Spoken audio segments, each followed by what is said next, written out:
నా స్టైల్‌లో mushroom curry ఎలా చేస్తానో చూపిస్తాను. ఫస్ట్ అయితే ఇది 2 ప్యాకెట్ల మష్రూమ్‌తో చేస్తున్నాను. స్టవ్ మీద బాండీలో ఆయిల్ వేసుకొని దానిలో పోపు సామాన్లు, ఎండుమిర్చి, పసుపు అన్నీ వేసుకొని అవి ఫ్రై అయిన తర్వాత 2 ఆనియన్స్, 2 టొమాటోస్ వెంటనే వేసేసుకోవచ్చు.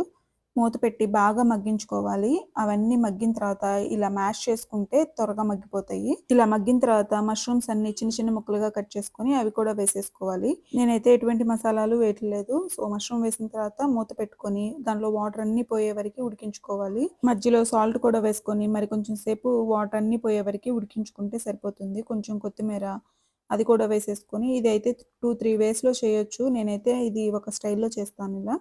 కొంచెం కారం, కొంచెం నువ్వుల పొడి వేస్తే బాగా ముద్దగా వస్తది. అన్నంలో కలుపుకోవటానికి కూడా బావుంటది. ఈ వాటర్ అన్నీ పోయే వరకి కొంచెం సేపు ఫ్రై చేసుకొని స్టవ్ ఆఫ్ చేసి సర్వ్ చేసుకోవటమే. సింపుల్‌గా చేసుకునే మష్రూమ్ కర్రీ రెడీ. నచ్చితే like, share and subscribe to my channel.